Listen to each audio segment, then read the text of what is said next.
Thank you. Hello, my name is Chris Shirley from the class of 1994. All right. Yeah. And I'm a volunteer for the reunion committee. It's truly my pleasure today to introduce to you Professor Hitendra Wadhwa, who's an acclaimed professor here at Columbia Business School. Professor Wadhwa is the founder of the Mentora Institute and teaches the most popular class at the business school on leadership.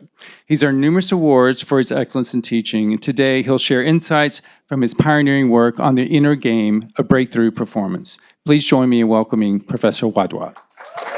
Thank you, Chris. Greetings. Hello, everyone. I've always felt like, I'm privileged to be a faculty here, but I felt a little bit like I missed out on something because I wasn't a student here, and I see you guys and I feel like, wow, you're so special, you're so lucky. But I, in some ways, felt attuned even more to that aspect of Columbia and the blessing of being in Columbia, because this year my daughter graduated from Columbia College, and it was a very, very, very, very special moment. So I actually, that was so sweet of you guys to applause. So it moves me to want to share a couple of stories about my daughter with you. So the first is, when she was about 6 or so, we were at the airport once, and I found her eyes closed and whispering, something inside very intensely. So when she opened her eyes, I asked her, "Melanie, what were you doing?" We were, going off on vacation somewhere. And she got very shy. She hadn't expected that actually I was observing her. And then she said, "Oh, I was sending a thought to my teacher." And I said, "Well, tell me more." She said, "Well, when you cannot write a letter, then there is another way to send a thought to someone." I said, "What is that way?" She said, "You concentrate and you send the thought to God. And then God will send it over to that person." And she said that, I said, "Then what was that thought that you were sending your teacher?" She said, "Well, I just wanted to let her know that I love you and that I look forward to seeing you in some time back in school." And that's sweet. When she was about 8 or so we were raising her in India. Even though I was teaching here and I would go back and forth, we were raising her in India. When she was about 8 or so, she went to a youth Cubs camp here over the summer, and the main campus, and then she was next to the lion once, I remember. And then she said, "One day I'm going to go to college here." And I looked at her, "Melanie, let time take its course. There are lots of good colleges, and one of them I'm sure is very special and the right college for you, and at the right time that'll happen." She looked at me very fiercely, as though she was saying, like, just because I'm 8 and you're a little older does not mean that you take my forecast of my destiny any less seriously than you would an adult. And then she applied early to Columbia. She didn't look left, she didn't look right. This is where she wanted to go, and then she went here. So anyway, so you can imagine, Columbia is etched in my soul, as it is in yours, right, from everything. It's so wonderful to see familiar faces around. You're all looking younger than you were even when you were here. I felt that one of the recipes for being ever young is to be a professor, because basically once people age like 2-3 years, you flush them out, right? And then you never realize that you're actually growing older while everybody else is staying the same age. So anyway, I hope you're having a beautiful time, here. And the conversation I want to have with you, I want to sort of like actually help you ground it in a couple of ideas and ideals. One is that I want you to invite yourself to ask, like, who are your 3 closest friends? All right? And I'll tell you why a little later, but ask yourself the question, who are your 3 closest friends?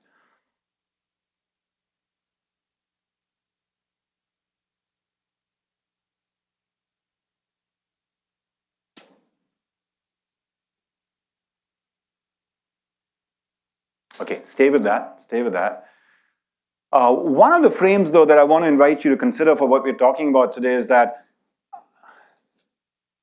we bring our own aspirations to the world and to life and to our careers and our plans and all the things we want to accomplish and do and all that, and then life happens. And today life is happening in a fairly mega way. Forces around us are shifting and changing. tectonic shifts are going on. Institutional trust has been rapidly declining across all kinds of military, church, higher education, medicine, government. America used to be kind of more or less a unipolar world after the Cold War, and people no longer take America that seriously, anymore, either as a military, economic, or moral force as such. The youth today are waking up with a sense of hopelessness. A large number of youth. Some of them are waking up with a sense of frightening feelings about the environment and what's happening. These are like our own younger brothers and sisters and children. What is going on? What is going on? And I just want to put that frame because there's that, but on the other side, there are like amazing possibilities. When I first heard OpenAI's announcement and went in ChatGPT, I had been a lifelong skeptic about like how much power AI could really manifest in the world, because there were these humanistic things, these deeper empathy things, these nuance of communication things and all of that. And I'm like, like that requires human agency. And then I saw what it could do. And it blew my mind. And for the last year and a half, I've been spending all my weekends just like hanging out with it, training it, guiding it, to me, it's like a wild horse. And if you've been living on a farm all your life with pigs and, cattle, and suddenly this wild horse shows up, you've never seen that animal before. Majestic, powerful. And you go close to it and it kicks you. Right? And that was the first phase of our relationship with OpenAI and all that. Oh, look, it can do crazy things. It can do bad things, serious things and all that. Yeah, it kicks you. Right? But you're still drawn to the power and the possibilities of that thing. And so you get closer and then it bites you when you actually try to feed it. But then if you really work over time, you can become a horse whisperer.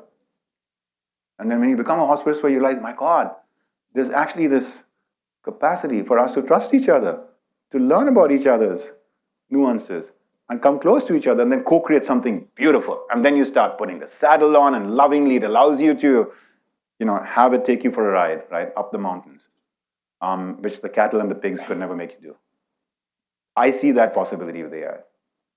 We're living in a time where knowledge is, for the most part, quite free and immediately accessible. When I was growing up, there were aspects of knowledge I couldn't afford. I couldn't buy certain books, in my middle class growing up years in India. And I would long to have enough pocket money to be able to allow myself to go to the bookstore and buy that book. Look at where we are today.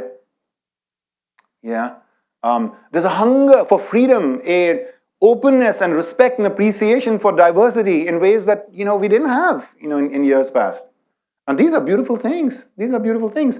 There's an openness and appreciation for spiritual inspiration that can come from multiple faiths rather than just, a very sort of single structured, kind of way of going about doing things based on what a certain minister or a church has told you. People are more curious, more open, more invested, more free than ever before. So there's that stuff, about all the craziness going on in the world, but there's also this stuff, well, all the beauty and amazing and possibilities and magic. Does that make sense? So one way I think about what I'm, striving to manifest, right, in the world, and each of us should be, framing that for our own selves, and I'm sure you are, is that for me, like, I grew up in a country, in India, where I feel very blessed because it was so beautiful on the inside. So beautiful on the inside. Love, spirit, sense of humanity and connection, sense of grandiosity about transcendence. Very beautiful on the inside, but a little bit of a mess on the outside. And then I come to America, razzle dazzle. So much beauty on the outside. Kind of a little bit of a mess on the inside. And so for me, like, my quest is, like, how can I integrate across cultures? How can I dissolve those boundaries? How can I create a single way of thinking about sort of an evolved culture and civilization that picks the best of both and picks the best of many? Picks the best of many. And what I find is that every time you kind of strive towards crafting your goals and your personal purpose, things change around you. And suddenly you realize, my God, like, I can't be rigid and fixed, about it, because it is being co-created between me and the universe.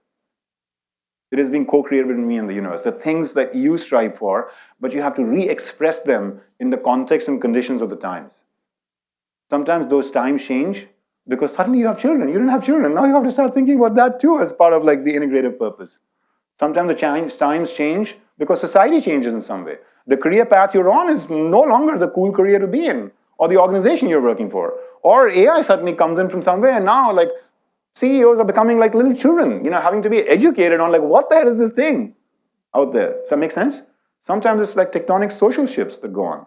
Sometimes it's the aging of your body that makes you start to realize like, my God, my time in the world is finite. Does that make sense? Life does not allow you to stand still, right? Or to just take it with a sense of complacency and rigidity. It requires you to be open, attuned, fluid, moment by moment. And I think that's one of the lessons I've been learning from the accelerating complexity and change at which things are happening, which is, okay, I got my sort of core purpose, but the way I express it in the world needs to constantly evolve and change based on the conditions that we are thrust into, personally and then collectively. Yeah, so that's just an idea to kind of use as a frame for you. That said, as we evolve in our careers and our lives beyond the MBA at Columbia or the executive MBA, right? You're seeing what's happening in your careers, right? Stakes are larger, complexity rises. You start getting responsibilities which you realize like, I cannot even completely control like all these outcomes I'm signing up for. I can't even fully know. I don't have the time now because like I'm managing this large budget and this big part of the organization, etc. And also, I mean, my heavens, I've got so many responsibilities now in my portfolio. Sometimes I have to have this very human conversation with this person who's, a loving part of my team, and they're going through a lot of distress with this health issue with somebody at home. And now, a minute later, I have to be in that meeting, and now we're talking about this financial, it's what the hell? Like, what's the authentic me? Is it that deep, sensitive part, or is it that, life becomes relentless in the demands and pushes the more you rise, the more you rise. Did you see that? You see that? So we have to have a model of how to live and how to lead that is harmonized, with these kinds of conditions, which are, again, punishing, on us otherwise. And you feel beaten up at times from time to time, the level of energy and the challenge that they impose on you. So I've been working on, a model like that. Some of you were subjected to some stage of the development of that model when you were kind enough to be in my class. And it's been a 15-year journey for me. And at no stage have I felt like it's all there. And so it's been evolving. And so for those of us who were in this class, you will see glimpses, of course, of some of the things we spoke about when we were in class together and what we did together. But at the same time, you will also find that it has been evolving. And literally over the last 2-3 years, some breakthroughs have come, which I feel just very grateful for. And a year and a half ago, I was able to compile a lot of it in a book. And I remember when I finally dotted the last I and crossed the last T and told my wife, I said, I think I can die in peace. There's at least one piece of complete work that I think I've been able to offer in the flow of creation. And so I want to just kind of offer that up to you in a synopsis-like way, but I've already shared with you. I did publish this book a year and a half ago. It starts by really honoring Columbia Business School as like the place where a lot of this got incubated.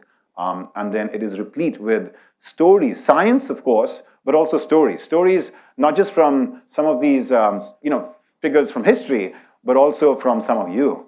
You all have shared in my class beautiful, powerful, heroic stories. Sometimes about yourself, sometimes about others. And I've curated and I've used some of those to explicate some of the points that are made in the book. So anyway, so that's at least a reference for what otherwise I know will be, for me at least, a painfully compacted conversation with you right here in the confines of the time we have, all right?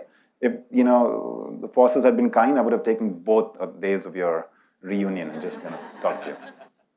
Okay, and the key thing that I've been, for the most part, obsessed with, in my whole life is how do you become extraordinary?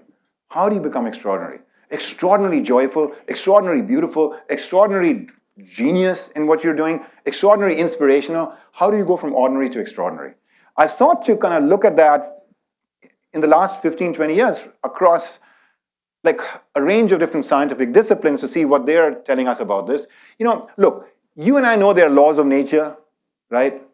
So for instance, I could go and be in a meeting with you and I could just go and bang my head against the wall a few times and, you shouldn't judge me, right? Because why would you? Maybe that's my culture or something, I don't know, right? So, like, without judging me, you could still tell me, Hitendra, I'm not judging you, but I'm predicting that you're going to have a headache, right? Because there's Newton's law, right? Every action has an equal and opposite reaction. The thing is, this is true not just of nature, but also of human nature. That's what all of this is revealing.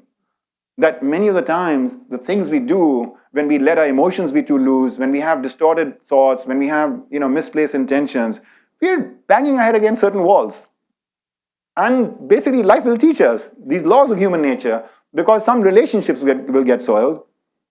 You'll get a bad 360. You'll end up making poor decisions. You'll wreck your health, or in some ways, you'll just feel like, I'm not happy. And all of those are signals through which life is teaching you, hey, listen to me, okay? Follow my guided path. And it's a good path. You'll end up in a nice place. Those are the laws of human nature. And today, they're being revealed through many of these different scientific disciplines. I ended up building a certain set of relationships with some of the preeminent lights in these, like Dr. David Burns in the psychotherapy world, or Carol Dweck in the psychology world, beautiful figures, doing really good breakthrough work. The fascinating thing is that for me, my earliest draw towards this was when I was about 8 or 9 or 10, and I was asking some of these hard questions about, like, what is death, and what happens after death, and why are these people my family, and I'm meant to love them more than those people? Why? It just doesn't make sense to me. And that star, it seems to be talking to me. Do I have a connection with something beyond just like things I can physically reach? And India is a place where you can explore this from a spiritual and mystical vantage point, and I did, and it was very, very beautiful, for me. The funny thing is, today, a lot of the science, that is coming out is basically not generating any new knowledge. It is just empirically validating what timeless truth seekers have said through the ages. Gratitude matters. Optimism is a good thing. Have a compassionate, empathetic heart. Look at any of the scriptures, of any of the great, traditions. It's all there. But today you can get tenure for being able to prove empirically that it is true. It's beautiful. It's beautiful because, to me, it's like science and spirituality are coming together. They're no longer opposed. There's a time when they were opposed to each other. The rigidity of religion and, in a sense, the emerging just early rough conclusions of science. But today they're starting to come together. And that's beautiful. That's beautiful. Okay, the other thing I've been wanting to do really is to say, like, okay, but there've got to be proof points that these things actually truly lead to great outcomes. So I've studied these outliers in history, right? People who are successful, but not just successful, like super amazingly successful, right? Now, none of them may be necessarily perfect. We can all, if we wanted to, go fault finding with every one of them and say, no, I didn't like that decision, or this person had that questionable attribute, or that behavior which doesn't get amplified and all of that. I respect that, right? But there's an opportunity for us to do the opposite, which is say, yeah, they left a luminous mark on humanity, and from that luminous mark, what is it that I can learn? Now, one way I found, as kind of helpful when we think about learning from these kinds of people, is to actually distill it down to what I call breakthrough performance, which is why I'm, titling the talk that. What I mean by breakthrough performance is this, right? It's like you enter a situation thinking you will only get a certain kind of outcome, but you're able to get like a much better outcome.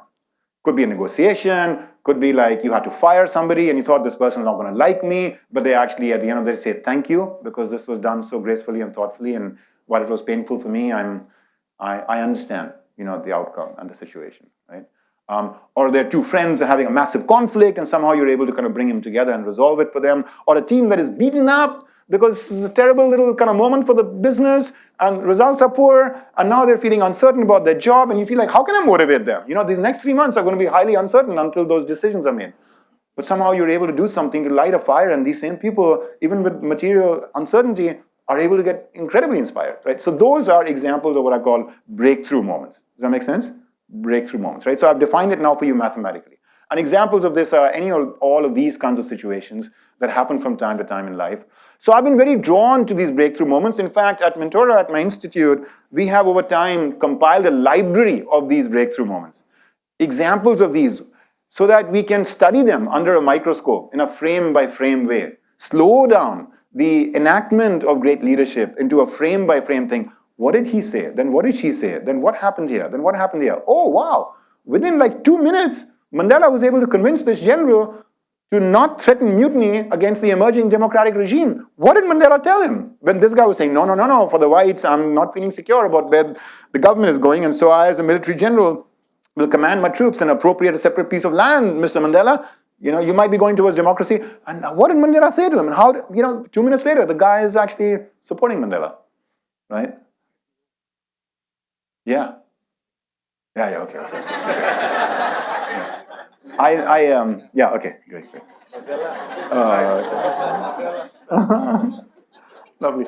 Please keep directing me, as you feel like. Time. Okay, so I'm going to give you an example of a breakthrough moment just to make it even more tangible, although I'm sure you've experienced it, all right?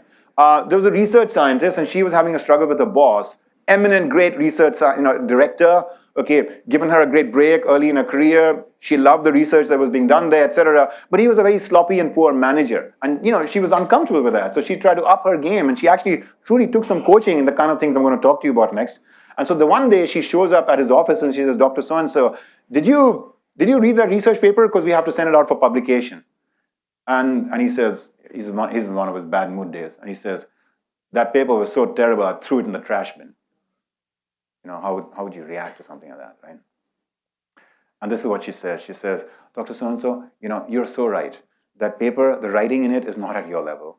And that was one thing that really inspired me about you. And when I was in graduate school, I would read papers from this, and they were so simple, so inspiring, so evocative. And at the same time, while the writing may not be at your level, the research we've done here is really good over the last year and two, and this data and this findings and all that. And I've heard you say this, you want to speed up access to our findings from the labs for the scientific community broadly, isn't it? You want that. So then let me say this. My writing may not be at your level today, but there's no reason it can't improve.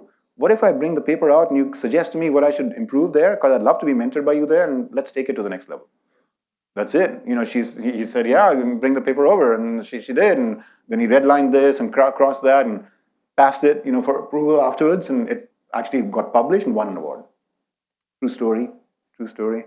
That's an example of a breakthrough moment. Does that make sense? Because what could you expect in a moment like that, and yet what happened, in that moment like that, right? To me, in some ways, life should just be about breakthrough moments. To the extent you're having joyous, positive, good, fluid, unchallenging exchanges, fantastic, right? But wherever it gets challenging, that's an opportunity to create a breakthrough. That's an opportunity to say, okay, what is this puzzle that I have to solve right here now? And how can I harness everything that I've acquired and known, aspired for in life to make this a breakthrough? Okay, so there are 5 lessons I've learned about how to reorient our thinking about leadership and or how to master breakthrough moments. To me, they're the same because to me, leadership is not something which is played out in some broad sweep, large arena of life. It is played out in the daily moments of life. And so if you can achieve breakthroughs in the moment and master the moment, you have kind of basically cumulatively and integratively mastered leadership and mastered life. Yeah? So there are 5 lessons about that I want to sort of offer up to you. The first lesson is that leadership is truly not a dispensation from the outside. It is a choice on the inside. We spend our life trying to kind of maximize our moments of leadership, which means how quickly can I get to this position and that position and grow in this way and that way. I want to maximize my moments of leadership. This one says the opposite. Maximize the leadership in your moments. Maximize the leadership in your moments. Isn't that what that research director did? That research scientist? In that moment, who was leading and who was following? She maximized the leadership in that moment for her. She didn't wait to say, okay, when I am appointed the director of this lab, I will be a different kind of manager than you. But until now, I'm going to just suck it up. She didn't do that. So here's a definition of leadership which takes it beyond just the traditional view of command and control, right? And what this is saying is look, it's got to start by a common positive purpose. What's the point? Otherwise, what's the point, right? And so you start with a common. And by the way, when you think about this, this could apply to you having a conversation with a friend, over dinner and saying, what, I got to put everything else aside, not get distracted by my phone, worried about this. I want to really honor this beautiful connection I have with you. I'm only going to have a finite number of those in the course of my life. but I really care for you, and I know you care for me, and there's so much for us to catch up on. That's the positive purpose in that, right? And so this applies to any and every experience you have in life. Basically, it's a frame for life, which is make sure that everything you do comes with positive intention, positive purpose, and to allow you to then manifest the possibilities, bring out the best in yourself and the best in others in all situations. And if you would approach it that way, it applies to every role in every team, in every part of the organization, and leadership becomes an invitation to all, right? It also means that actually, if you think of it that way, you don't have to create separate departments in your organizations for all these things. Because this is what each of them is. This is what each of them should be, ideally. And this is basically an artificial divide in my eyes. So what is best? Of course, we might ask that question. Hitendra, let's unpack this more.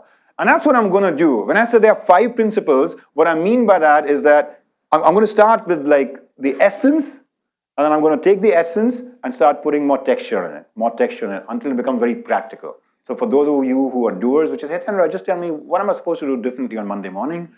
We're going there. We're going to come there, all right? But one step at a time. Well, here's one way to think about best. One way to think about best is that best is like they've got to be some 7 or 8 or 10 magical qualities. That is what I'm supposed to be and do and all of that, right?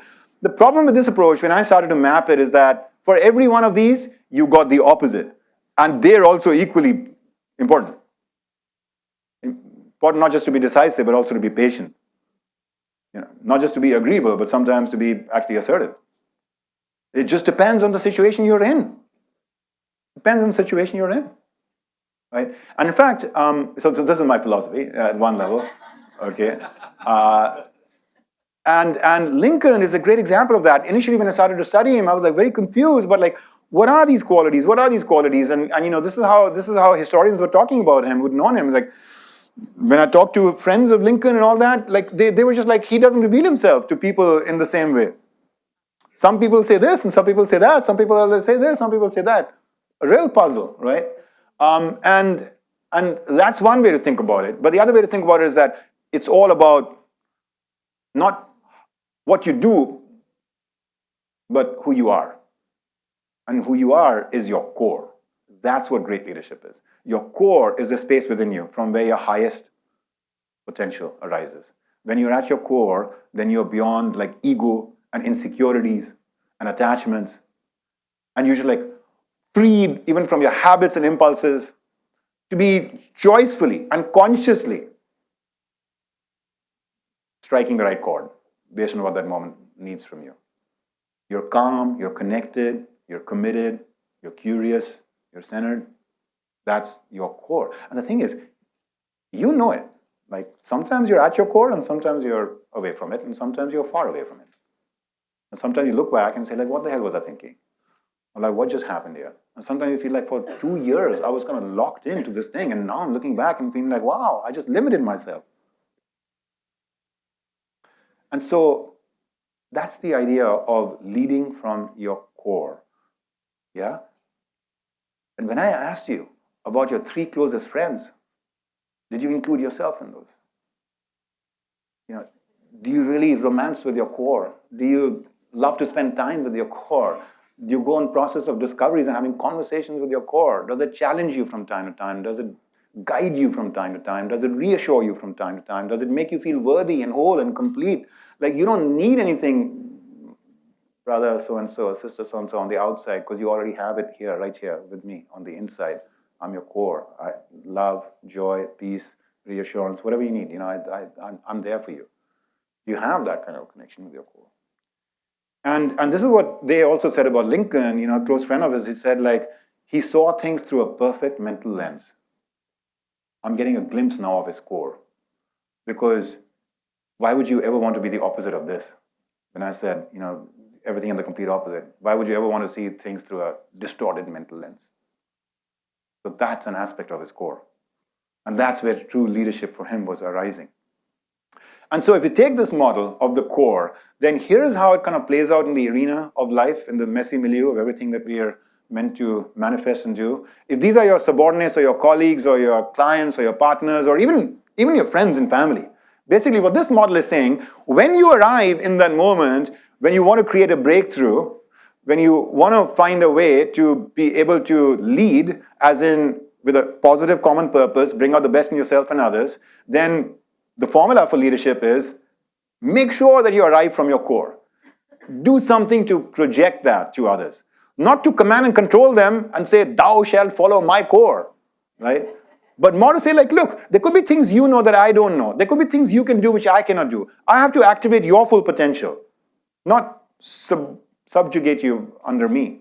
And so what can I do to light up that core within you? Because when you're at your core and I'm at your core, then we become this. And when we become this, then magical and beautiful things can unfold. Yeah, this is what Mother Teresa would say. She would say, you can do things I cannot do. I can do things you cannot do. And together we can do great things. Maybe that's how the universe, has been designed, right, in some ways. This is what I find missing, for example, in some of the recent progressive movements. You take diversity and inclusion, etc. The way some of the anti-bias training, etc., has been done has been very focused on you're bad, now let's fix you. We have been bad, now let's fix us. It will not work. It has not worked. And I respect and love the movement. I respect and love the intentions behind the movement, but I do not respect and love the way it has been enacted in recent times. And if any of you are invested in it and you put, your own heart and soul into it, please, I am not speaking with a place of judgment about that. I mean, I myself have espoused things at times in the class that I look back now and I reject because I realize I'm wiser now. I'm wiser now. And that to me is the ethos of America. What I love about America is that it makes majestic mistakes. And then it kind of learns and grows over a period of time. And then it makes more mistakes and then it learns and grows. And it keeps evolving as a society and a culture. It's never static. And so nor should you be, nor should I be. And we should be always comfortable saying what I did until yesterday was limiting, and today I know better and I know more. And I'm going to take it to the next level. And it is from that vantage point and that spirit I appeal to you that if you truly want to manifest that kind of goodness about all these progressive causes, you have to approach them from this place where you inspire people to walk that path with you. And to inspire people, you have to start by saying like, there is so much goodness in you. I'm not seeing it today, but I did see it that time and there, and maybe not in you, but I saw it in that person who's kind of like you, and I saw it in that person who you identify with, and all that. And so let's amplify that, because that's the true you. And I don't say this loosely. I had one of my executive MBA students, he shared the story with me. He said, like, when I was in college, I went down the wrong path, and I became addicted to drugs, and I kind of lost touch with my family. And at some point, I had an overdose, and I ended up in the hospital. And he said, at that point, my mother flew down to see me in that moment of desperation, and she holds my hands, and she's looking into my eyes, and I'm wincing, because she's going to say something to, again, say, like, son, you betrayed us, and what have you done, and now come on, like, fix yourself. She didn't say anything to that. She said, my son, I just came here for one thing. I'm just curious, I've been reflecting on your life, and that moment, and that moment, and that moment, and, what you said there, and what you said. Do you think the way you've been living your life these last few years, do you think you've been true to yourself? And just think about that. Do you think you've been true to yourself? And he said, she just left after that. And I just kept like ruminating over her question. And I realized, my God, I had that aspiration. I wanted to raise that kind of family. I wanted to achieve and do these things in the world. But that seduction of drugs had kind of taken me down this deep hole. And it had a powerful pull on me. But also, there were these other things that I really wanted to be and do and all of that, which were not getting manifested. And he said that became the starting point of my transformation. I went for rehab, and now 15 years later, here I'm at Columbia Business School from the very dark place, and I've never done drugs again. And it was all started with that one question, son, are you being true to yourself? So there's this way of lighting, people up, right? Which is to invite them to be the best versions of themselves. Take it on faith that within you there is goodness, there's greatness, and let's kind of now work together to find a way to help you get there. You may fail 20, 30, 40% of the times, but I can guarantee to you, you'll have more success than you are giving yourself credit for today, because I've seen this play out in those 1,000+ moments of breakthrough leadership and in some of the experiments that I do in my own life as well. Okay, so that's my second of the 5 principles, which is work towards activating this core in yourself and in others. And in some ways, this is a deep and a very simple way of thinking about leadership, rather than the very complicated, read tons of books, attend tons of workshops, listen to tons of TED Talks, have all these checklists, and under these conditions say this, and these conditions do that. Oh, my heavens, right? Who has time for all of that? And this is saying just do one thing. Be in touch with your core, befriend that core, sense when you're there, when you're not there, hold yourself accountable, and strive to tune into that in others as well, despite however disappointing you may find their behavior in the present moment. Strive to take them to their core. Okay, now what is there at a core? I told you I'll make it more and more tangible. So the essence of leadership to me is energy, as opposed to behavior. And what I mean by that is that when you only think in terms of behavior, you get caught up in what I just talked to you about, right? Which is that it's too infinite and too complicated in terms of all the if-thens and things you have to do. The energy idea is that maybe there are just 3 or 4 or 5 ways of being from inside: the thoughts, the feelings, the intentions, the motivations. And if I can get them right from the inside, then I show up the right way. And when I show up with the right energy, then people sense that, in the tone of my voice and the words I use and my facial expressions and the logic with which I make certain decisions, and good things could arise from that. What I found in my work is that there are basically 5 energies. We used to, for some of you who might have been in my class like 14, 15 years ago, we used to call them pillars at that time. I find the word pillars to be more rigid, and less intuitive, and experiential. Energies to me is a much better way of thinking about it. Purpose is one of those energies. Wisdom, growth, love, and self-realization. Or a way to think about it in more business speak is about purpose is about being committed to a noble purpose. Wisdom is about being calm, receptive to truth. Growth is about being curious and open to new learnings. Love is about being connected to people you're serving, your team, and the world at large. And self-realization is about being centered. So those 5 C's. And again, won't have time to go through each of them here in great detail, but there's a reason, there's a logic why there are 5 and not 4. My intrigue is that I think this is a pretty good, mutually exclusive, collectively exhaustive kind of way of thinking about sort of your inner life. And again, just in the interest of time, I'm going to move on. But my book basically has 10 chapters dedicated to these energies, 2 on each. One is called Living with Purpose, and the other is called Leading with Purpose. One is Living with Wisdom, the other is called Leading with Wisdom. The one that is on living with the energy takes you through a 3-part sort of journey about what is the essence of that energy, what is the power, like when you actually really apply that energy in work and in life, how does it kind of help manifest success and breakthroughs? And the third is what are the 5 stages to go through to get to full mastery over that energy. So there are these 5 stages for each of them. The chapter which is on leading with that energy, I basically fell in love with 5 people. Lincoln, who I use and the arc of his journey to express the power of purpose in your life. Mandela, to show how much he was fused with this energy. Eleanor Roosevelt for this one. Mother Teresa for this one, and then Gandhi, for this one. And I have lots of stories and examples to show you how they were consciously using these energies.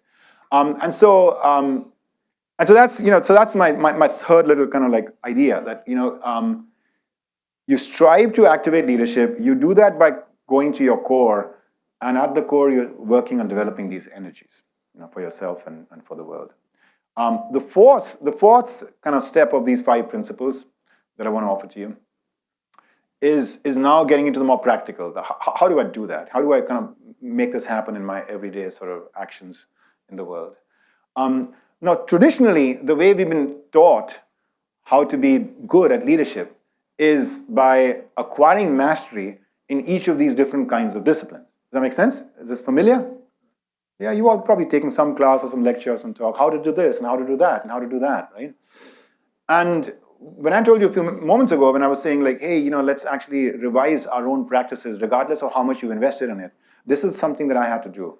Until a few years ago, I'd invested a lot in trying to take my model of the core and the energies and then say, okay, I'm going to approach each of these things with a richer inner discipline.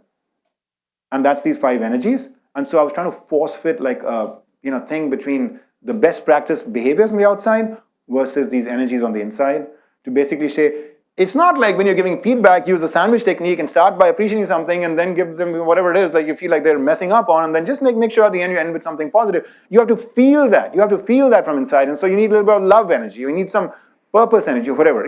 I was trying it that way. I developed over 100 hours of online content, videos I filmed on like Wall Street and Central Park and the Millennium Bridge in London and everything else. We were commercializing it through my institute for corporate leadership development.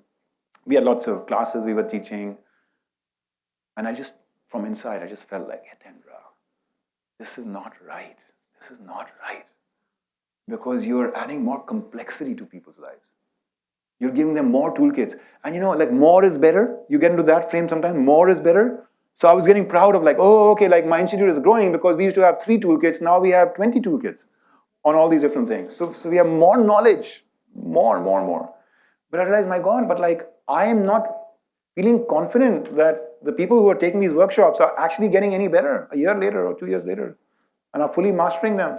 And I also started to find like, but isn't it the case that this thing you're saying in difficult conversation is actually quite common to this thing you're saying in feedback, to quite common to this thing you're saying in inspiration? You're using slightly different words, but they're kind of like the same action under them. So like there's something here that you haven't fully solved. And my passion in growing up academically was mathematics. And the mathematician in me was telling me, like, you have to formulate this more precisely, more carefully, look at the patterns, look at the relationships, and create a more coherent, cogent system. And so at some point, I basically started to experiment with what that might be. Took a fair amount of just openness in me to say, like, it is quite possible that I might emerge with the idea that I got to write off all that we've done for the last 6 years around applying the 5 energies to all these outer things. Initially, it was a little bit of a muddle, and then finally started to come together. And here is what it has come to, right? Now I'm going to share that model with you, because I want to avoid this, right? I want to avoid this for any of our, nephews, cousins, children going forward. You go back to that story. In that story, right? When she was telling him, when he said it was a lousy paper, and she said, Dr. So-and-so, you're so right, the paper's writing is not at your level, and you're such a great writer, and, by the way, the research is really good, and you want it out there in the community soon, isn't it? So why don't you coach me on the writing? But when she said that, was she building trust with him? Was she inspiring him? Was she influencing him? Was she having a difficult conversation with him? Was she giving him feedback? Do you see? She was doing all of those things in about 30 seconds. I mean, if that doesn't prove to you the fact that this is a flawed model, that these should be separate toolkits, separate experts doing separate research, as though they're separate, they're not separate. Because in 30 seconds, she kind of did all of these things. So there has to be something, limiting about this approach, right? Here's what she was actually doing. To me, she was basically applying these energies and converting them into simple actions. What were those energy action kind of pairs?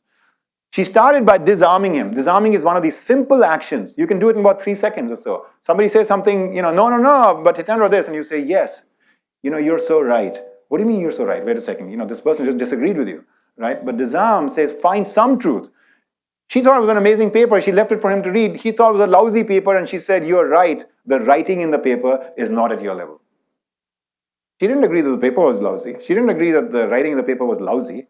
She just agreed that my writing is not at your level. You're probably getting frustrated with the paper because you set a very high bar, not just for the research, but also for the writing. I'm not achieving that bar. And emotionally, you're just like feeling so disappointed that you're just saying the paper is lousy. And so I affirm that emotion. I affirm the underlying intent in that emotion, which was this, although you didn't say this. I'm going to help you. And then you know what? You may have had a fight in the family. I don't know what's going on. Maybe there's some struggle, some other part of your life, and you're just not in a good mood. And so I want to warm you up a little bit. And so I'm going to use a little bit of the love energy, which is, Dr. So-and-so, you're like such an amazing writer. And I love the writing that came from you, over the last couple of years. I genuinely from within appreciate, the quality of your writing and all of that, right? And so I'm warming you up because I want to go for the end game. But before I do that, if I get you closer to your core, you're more likely to be able to shine through, with good logic and clarity, right? So that's the appreciate action. Appreciate as an action, which you can use in moments like this, right? In fights, in conflicts, in tense moments, in negotiations. Use appreciation to just bring a little bit of warmth in the room, right? Then she fuses opposites, which is like, you got one truth, the paper is lousy, I've got another truth, the paper is amazing. Maybe the truth is fusing these two, which is the writing in the paper is not at your level, the research in the paper is amazing. Right?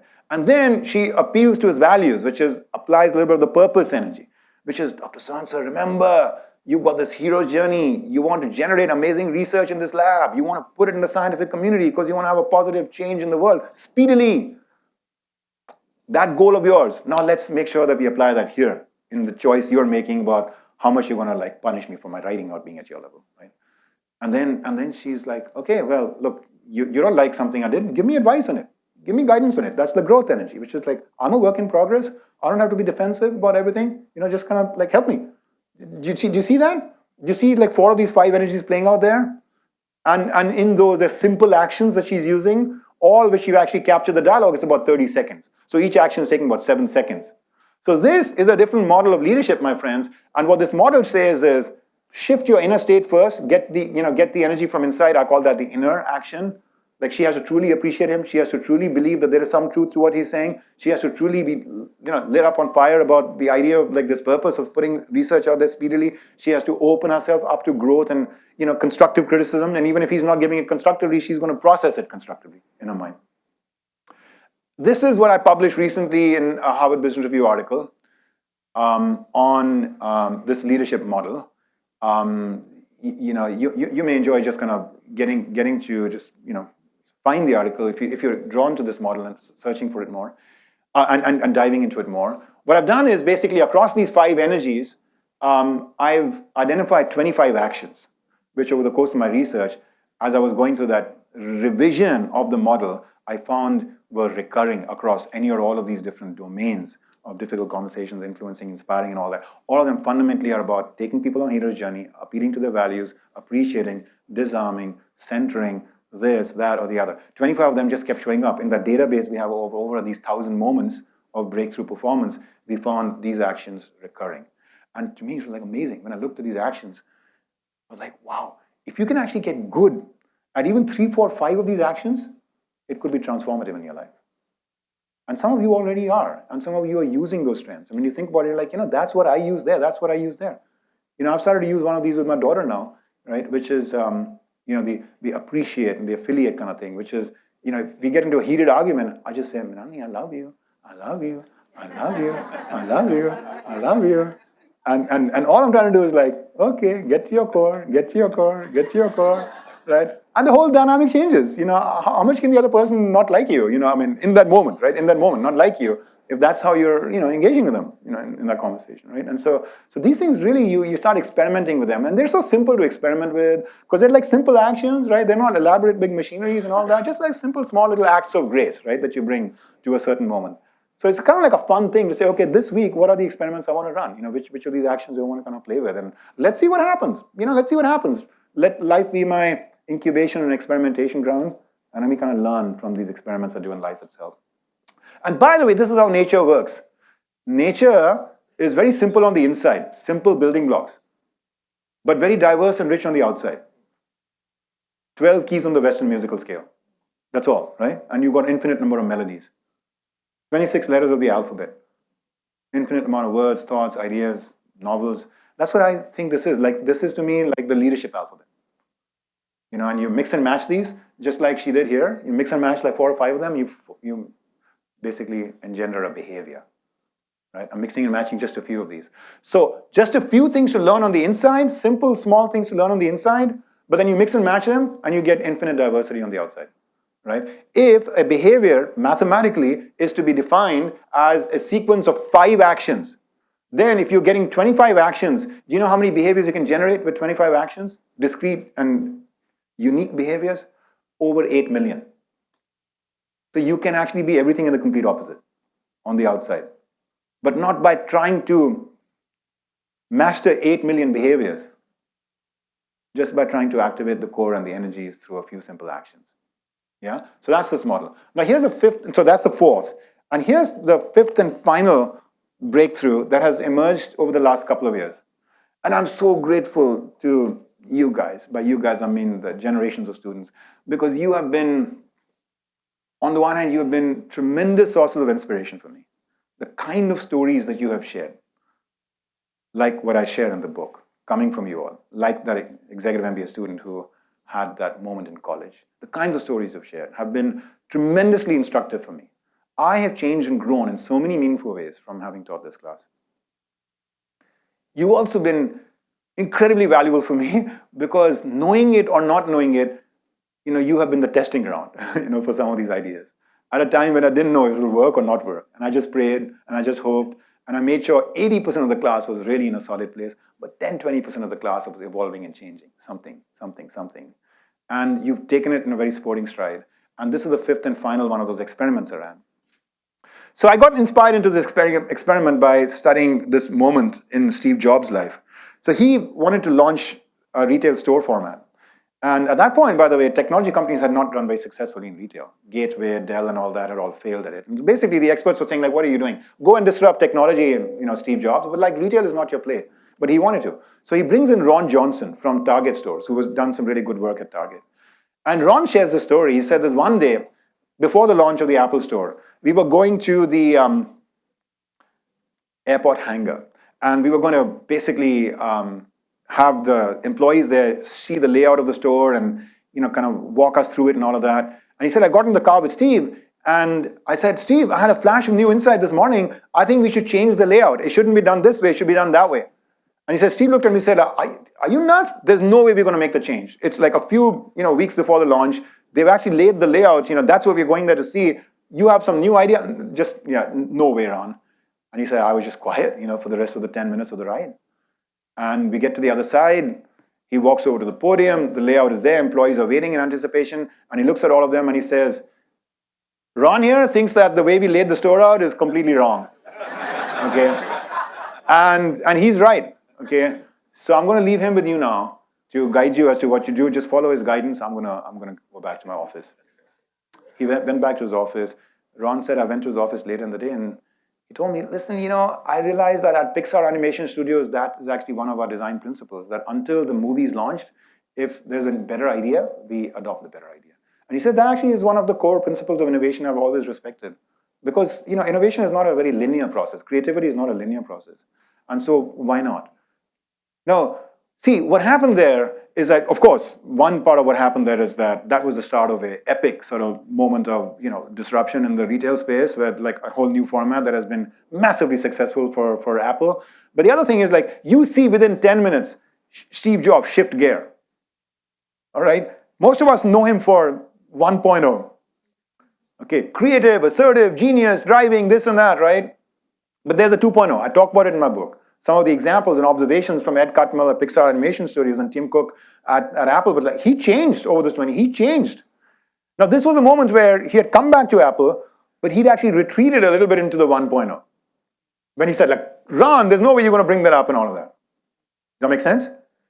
But he went to his 2.0. And what was the secret to that? 10 minutes of pause. 10 minutes of pause.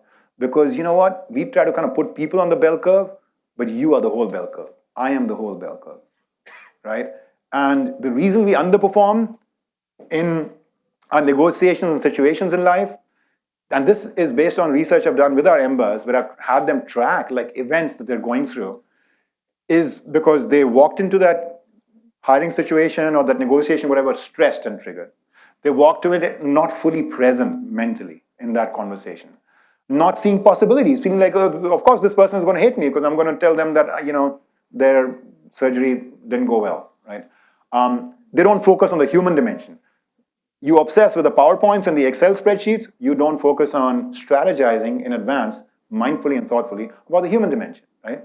Or you kind of go in without really having a plan for what energies and actions you're going to use. And what that Steve Jobs kind of thing shows you is that high performance and leadership is a state, not a trait. It's a state to activate rather than a trait to acquire. When you think of it as a state, it does two things. First of all, it humbles you, right? Because what it means is regardless of how successful you've been, if you don't show up taking responsibility to be in that state, for all your success, you could end up being a lousy parent that day. Or you could end up being a lousy manager that day. You were good until yesterday because you didn't activate that state. It also empowers you. because what it says is regardless of how much failure you had, it's just a state. So just kind of work on it, right? And then you can get to, and similarly, the other people, don't judge them permanently because they were basically acting in a certain way. Don't label them like that because it's a state. It's not a trait. Who knows what triggered it? What can you do to get more, compassion, kindness, whatever it is that you want out of them? Now, here's the last part of this breakthrough, and then let me open it up for some questions and thoughts. This is my fifth and final part of the conversation, the journey that I've been on so far, right? It is remarkable. I don't have the chart here. I would have liked to show it to you. What I found is that when I asked our executive MBAs to basically pause for 10 minutes before critical meetings, ask yourself, what is my emotional state about this meeting? How can I get myself into a positive state? Go shopping with that list of actions and pick 3 or 4 that you'd want to perform at the event. Maybe visualize a little bit how that event would go. They came back and they started to report like amazing breakthroughs that they were getting. From about a 20% hit rate in terms of, did you completely meet the goal you had for the meeting to build trust or to resolve a conflict or to get buy-in from stakeholders or whatever it might be? From a 20% hit rate, that number started to go up to 24%, 34%, 47%. That's about 150% boost in performance in about 5 weeks of doing this practice.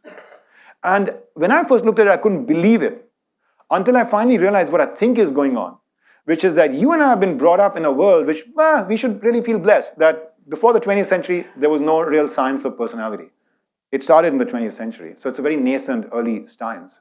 But what the 20th century told us is that you have a personality. And here's an assessment tool, and it'll help you figure out what your personality is. You're an introvert, you're an extrovert, you're a thought, you're a feeling, you're this or that, whatever. Right? Myers-Briggs or DISC or whatever.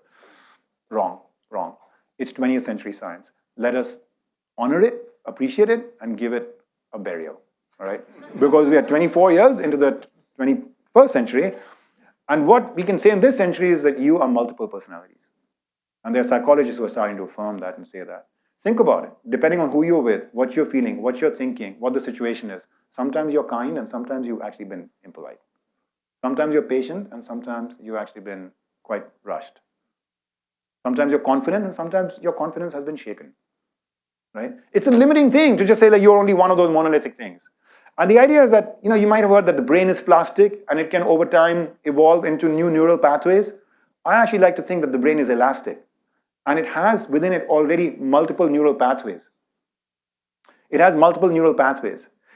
What has happened is that you have habituated yourself that under certain conditions I'll only use these neural pathways. And other conditions I'll use those pathways. A manager who's 360 tells, oh, this is not an empathetic, caring person. Look at how they behave with people in the workplace. They probably still go back home and lovingly pet their dog.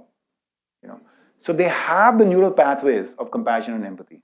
They're just habituated to not using them in those conditions, in those situations. And this is such a liberating idea that within you are already all the capacities you need to be fully human, to be fully inspiration, to be fully everything. You just have to work on changing the if-then. And the way you change the if-then is a 10-minute pause. 10-minute pause. Okay, so that's it. I want to sort of, kind of mention these resources. That's the HBR article that just came out. This is my book. This is the Mentora website. Under the individual section, you will see that there are certain things we have there that I'm experimenting and incubating with. Yeah. So I'm aspirational about wanting to bring this work more end-to-end in people's lives and also much beyond just the beautiful confines of Colombia, right? And so these are some of the initiatives that I have for individuals. There is an AI platform now that we've launched which operationalizes the model that I just shared with you. There is a series of new executive retreats we are just starting. One in Santa Fe in October on inner mastery, the inner part. Then there will be others on the outer impact part. And then there's an AI platform through which I've operationalized the model we've just talked about to have AI kind of be like your real-time performance coach. So if any of that is of interest to you, then obviously feel free to reach out to me.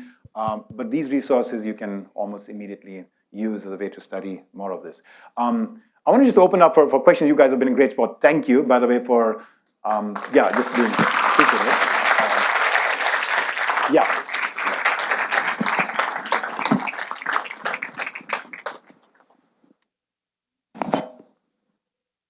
Professor, I would like to thank you for your enlightening lecture.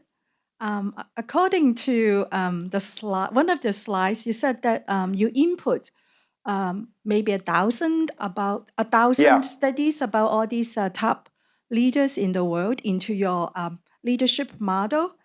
Did you account for the missteps and also negative character traits into your leadership model? Because no human being is perfect. We all make mistakes in life. Yes. In order to optimize your leadership model, it should be multidimensional, right? By ingesting not only the positive character traits, behavior into your model, but also the negative ones. Yeah, I appreciate it. So if you look here, thank you. You will see that under the growth energy, there is action number 14, which is acknowledge, apologize, and address. That's an example of what I've learned, that breakthrough performance can be generated in times of failure, when you have been flawed at something. So Mandela made some serious errors at this point, that point. He went to the public and he acknowledged it. And he said, I was wrong, there was miscalculation, this is what I've learned from it, and here is how I'm moving forward. And that is a beautifully liberating tool in any relationship, in any team, in any organization, about trust, right? That, please don't think that I am perfect in what I do. But what I take responsibility over is continuous, recalibration and reflection, and then renewal, right? Wherever it is that I need it. Thank you, Professor, for your talk and work. I was curious, in your study of leaders, were there daily habits that you found commonalities that they practice, whether it be meditation or journaling or other things that help them access their inner core? Yeah, thank you. Beautiful question. The one which I found the most common theme is some form of daily introspection. And each of them had their own. So with Steve Jobs, he said, I would wake up in the morning and ask myself, if today was my last day on earth, am I doing the kind of things that I would do if this was my last day? And if the answer is no for a sequence of days, then I know fundamentally there's something not right in my life, because one day it is going to be my last day. So that was his. Churchill would basically wake up and say, or at the end of the day, ask himself, did I do anything truly worthy today? Not just pawing around stuff, but did I do anything truly worthy? And his son once described, after he was thrown out of power in Britain, he was taking a train ride here in the United States, and he said one time in the middle of this train ride, it was very hot. He kind of went into this little cabin, came back perspiring, but he'd written all this stuff. And I told him, Father, what are you doing? What are you doing? He said, I was writing this article for this newspaper. He said, Father, why do you have to do this at this stage and age? You've been like the prime minister. People love you, and what are you doing all this for? And he said, son, I cannot go to sleep at peace if I haven't done something worthy, every day. He ended up winning a Nobel Prize in literature, for the writing he did after he had been deposed from being the prime minister. Now, by the way, talking about flawed leaders, a lot of flaws in this man, especially coming from India, I can tell you, serious issues, right? But I love him, I love him for all the good things he had, and I would love to do dinner with him if he was still alive, and I'd tell him, Winston, what was wrong with you, about your views on colonization and all that, right? But at the same time, thank you, for what you did in this part and that part of your life, which really inspires me. So that introspection thing, I've converted that into a practice. It's there in the Living with Growth chapter of the book. It's something that I ask all our executive MBAs who are in my class to do now, right? And that practice is, I call it your core review. And it's based on one of the students who came to me and said, Professor, you should look at this examen prayer, which is then St. Ignatian, Jesuit, kind of traditions. And I looked at it and it was a beautiful prayer. And I said, what can I do to take this and now secularize it a little bit, right? So that everybody can be inspired by it. And that's what I did. I secularized it, but fundamentally it's that same prayer. There's Reverend James Martin here, who's written a beautiful book called Learning to Pray. And I had him on my podcast, and his chapter on that prayer is also epic in that book, Learning to Pray. So I adapted that, and it's amazing. I mean, so now it's not about necessarily you talking to, any kind of Christian God or God as such. It could be your higher self. It could be somebody who inspires you. But in that conversation between you and that higher self, could be your own higher self, your own future self. There are 5 steps you go through, and people just start repeating I'm starting to feel more stronger self-esteem now for myself. I'm starting to feel more calibrated with the best version of myself, and I act out choicefully in life and all of that. So that core connection, the core review, that's one thing which is, a path that any of all of us can take if you're interested from that chapter in the book. I love your, kind of example of journaling and meditation. Those are two, to me, wonderful practices that any or all of us could take on. I know how transformational, for example, meditation has been in my life. For me, the happiest and greatest thing in the journey that I've made with, for example, as a parent with my daughter, I love the fact that she's got this Columbia degree and this and that. I'm grateful for that. But fundamentally, she has gotten anchored in a meditation practice. And that's another reason I can die in peace tomorrow, because I'm that's what I really want, is that people have some way through which the universe will guide them. And they will go to the best version of themselves. And that's the most important gift you can give your children. Yeah. Hi, Professor. I'm John Sensor. I've been teaching leadership for 33 years to industry, and I've never, ever come across such a tight, integrated model like yours. How do you teach this to others? Yeah, so sweet. Thank you. I appreciate it. We're also going to be out of time now, so I'll make that our last sort of question. Kudos for you to kind of have been pursuing this path and doing all the beautiful work you're doing. I'm grateful that this model is resonating with you. And if there is an interest any of you have to wanting to take it to your communities and organizations, please know I'm deeply invested in it. One of the things that you might see here is that we have a foundation. This is a very serious and defining moment, by the way, for higher education. You guys saw what happened on campuses, and Columbia has been the very epicenter of it. And I have both the privilege but also a burden of supporting a little bit, our university and thinking through just at a couple of very basic levels. So I'm seriously invested in this issue. How are we going to really help invest in taking our youth to a happy and wholesome place, but also one where we listen to them and understand, where it is that they are striving to take the world? And how can we bring this kind of leadership model to them as well? Through our foundation, we want to work with as many youth and as many universities and schools as possible. So if any of you have interest, energy, et cetera, in any of this, including you, my friend, feel free to reach out or talk to me, and I'd love to keep the conversation going, all right? So thank you. My last little kind of piece for you is, Renoir was seen by Matisse once, painting with his paintbrushes strapped to his wrists because he was having arthritis and so much pain. Older stage of his life in his 70s. And Matisse why are you doing this? Why are you doing this? And he said, the pain will end, but the beauty remains. And later on, Matisse got very old, 30 years later. And he got cancer. And he was struggling. And he remembered those words. And he started to move his painting from just paintbrush painting to just those simple cutouts that we know him for as well. And he developed a whole new, almost discipline of art based on recognizing that the pain will stop, but the beauty remains.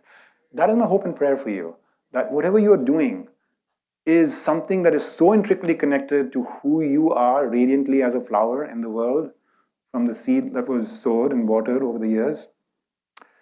And you're so much in love with it and have so much passion for it that it doesn't matter. And the pain doesn't matter. It's the beauty that you're trying to create in the world, right? All right, take care of each other and yourselves. Have a beautiful time. Thank you.